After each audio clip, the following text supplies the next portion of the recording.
मनुष्य की जिंदगी बर्बाद कर देती हैं। ये 7 गलतियां जानिए कौन सी हैं। जानिए मनुष्य की जिंदगी को बर्बाद करने वाली ये 7 गलतियों को। हेलो दोस्तों, आप सभी का स्वागत है। दोस्तों, आज के उपदेश के माध्यम से मैं आपको उन 7 गलतियों के बारे में बताने जा रहा हूँ जो गौतम बुद्ध अक्सर अपने शिष्यों और सांसारिक लोगों को कभी न करने की सलाह देते थे।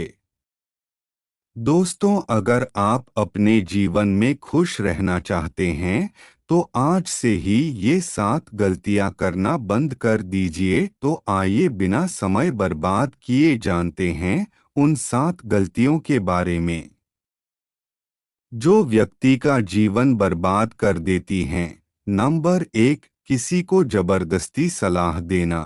दोस्तों, सबसे पहले तो ये समझ लीजिए कि हम सलाह क्यों देना चाहते हैं।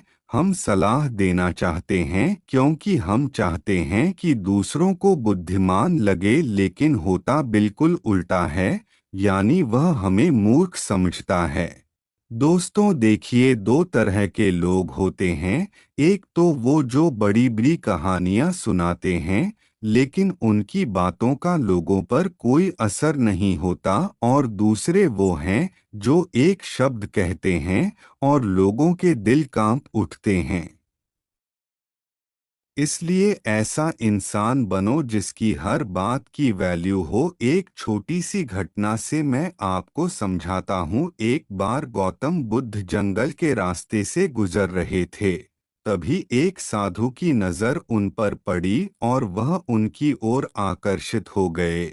मित्रों, बुद्ध के प्रति आकर्षण होना स्वाभाविक था, और फिर वह व्यक्ति बुद्ध से पूछता है कि मुनिवर, क्या आप भगवान हैं?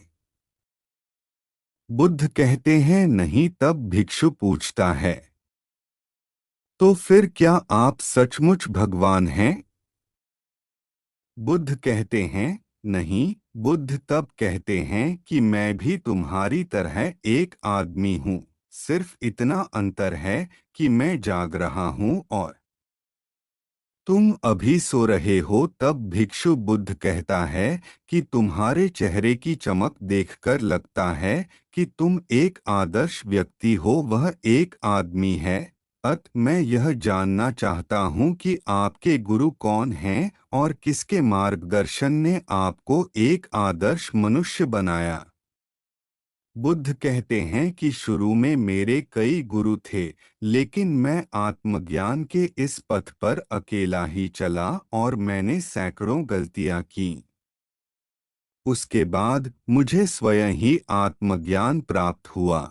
यह सुनकर भिक्षु क्रोधित हो गया और बुद्ध से बोला, जाओ, मैंने तुम्हारे जैसे बहुत से पाखंडी देखे हैं। तुम गुरु का सम्मान लूट रहे हो। बुद्ध का उत्तर बिल्कुल सही था, लेकिन व्यक्ति के भीतर के बुद्ध का उत्तर गलत था। इसके बाद बुद्ध उस व्यक्ति को समझाने के लिए एक भी शब्द खर्च नहीं करते हैं। बाद में उन्हें इस बारे में पता चलता है, लेकिन उस समय बुद्ध अपनी ऊर्जा और समय बर्बाद नहीं करते। सूत्र यह है कि सलाह या ज्ञान केवल उन लोगों को दें जिन्हें इसकी आवश्यकता है।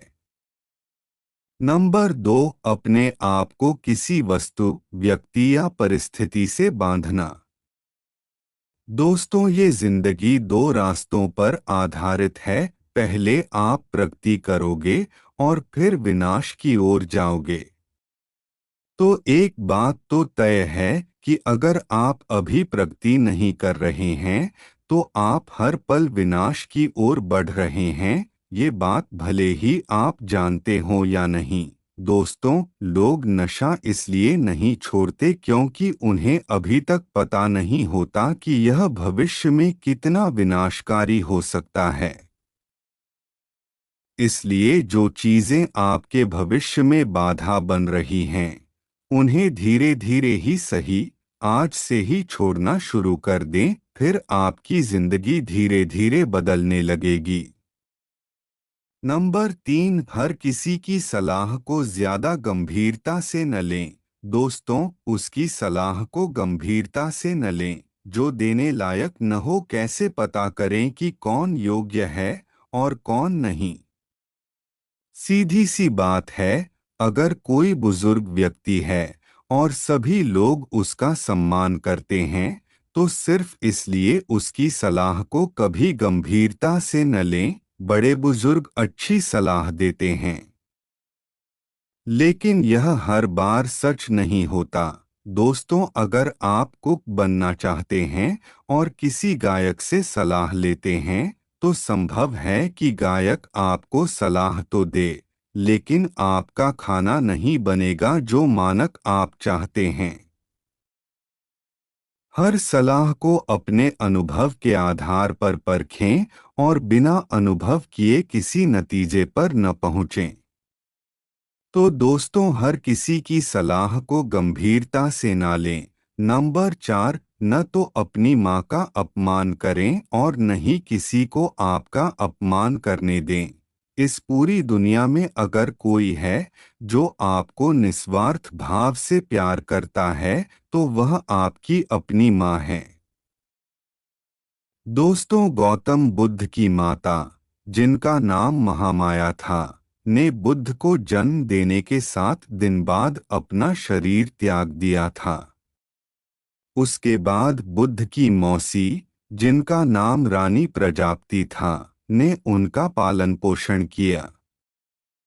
गौतम बुद्ध ने अपने उपदेशों में अक्सर सांसारिक लोगों को यह सलाह दी है कि उन्हें अपनी माँ से प्यार करना चाहिए और उनकी देखभाल करनी चाहिए, और न तो अपनी माँ का अपमान करना चाहिए और न ही किसी और को ऐसा करने देना चाहिए। लेकिन देखो, मनुष्य का स्वभाव क्या है। वह उससे भी प्रेम करता है जो उससे प्रेम नहीं करता।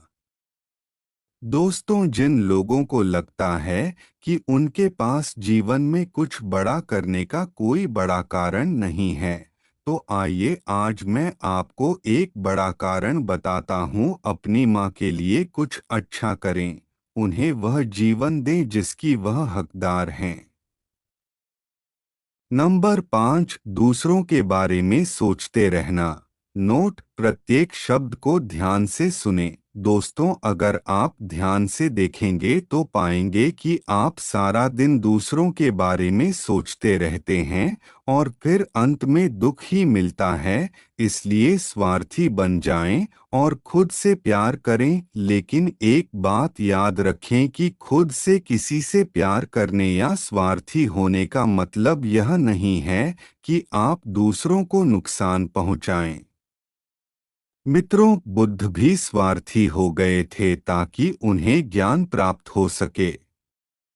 जब उन्हें आवश्यकता पड़ी तो उन्होंने अपने पिता, पुत्र, पत्नी या राज्य के बारे में नहीं सोचा और केवल अपने बारे में सोचा और सब कुछ छोड़कर जंगल में चले गए। इसलिए जीवन में स्वार्थी होना जरूरी है, लेकिन सही मकसद के लिए और ताकि इससे किसी को नुकसान न पहुंचे। नंबर 6, अपने आप को सबसे बुद्धिमान समझना बंद करें और सीखना बंद करें। दोस्तों, हमारे समाज में ऐसे बहुत से लोग हैं जो अपने आप को सबसे बुद्धिमान मानते हैं और हमेशा कहते हैं कि उन्हें सब कुछ आता है। ऐसे लोग कभी भी कुछ नया सीखने की कोशिश नहीं करते, जिसके कारण वे हमेशा पीछे रह जाते हैं। दोस्तों, जब हम कहते हैं कि हम सब कुछ जानते हैं, तो हम अपने हाथों से ज्ञान प्राप्त करने का दरवाज़ा बंद कर लेते हैं, जिससे हम पिछड़ने लगते हैं। दोस्तों, बिल गेट्स और वॉरेन बफेट आज भी दिन में ज़्यादातर समय पढ़ते रहते हैं और कुछ नया सीखते रहते हैं। दोस्तों, इसलिए हमेशा कुछ नया सीखते रहिए और आगे बढ़ते रहिए। नंबर 7, अपना समय बर्बाद करना। दोस्तों, जो दिन प्रतिदिन अपना समय बर्बाद करते रहते हैं, बाद में बहुत पछताना पड़ता है, क्योंकि समय, जैसा कि हम सभी जानते हैं, कभी वापस नहीं आता। दोस्तों, हमारे पास चाहे कितना भी पैसा हो, हम उस पैसे से एक सेकंड भी समय खरीद कर वापस नहीं ला सकते। इसलिए हमारे पास जो भी समय बचा है, हमें उसका सदुपयोग करना चाहिए और कुछ ऐसा करना चाहिए जिससे लोगों और दुनिया का भला हो। दोस्तों, ये थी वो 7 गलतियां जो हमें अपने जीवन में कभी नहीं करनी चाहिए। और अगर आप भी अपने जीवन में ये 7 गलतियां कर रहे हैं, तो आपको अब से ये 7 गलतियां करना बंद कर देना चाहिए। दोस्तों, आपको यह उपदेश कैसा लगा? कृपया नीचे दिए गए कमेंट बॉक्स में कमेंट करके हमें बताएं। साथ ही अगर आपको ये प्रवचन पसंद आया और ये आपके लिए उपयोगी लगा, तो इस प्रवचन को अपने दोस्तों के साथ ज़रूर शेयर करें। दोस्तों, हम आपसे फिर मिलेंगे ऐसी ही एक सेल्फ हेल्प सलाह के साथ। तब तक आप जहां भी रहें खुश रहें और खुशियां बांटते रहें। हमें अपना बहुमूल्य समय देने के लिए हार्दिक धन्यवाद।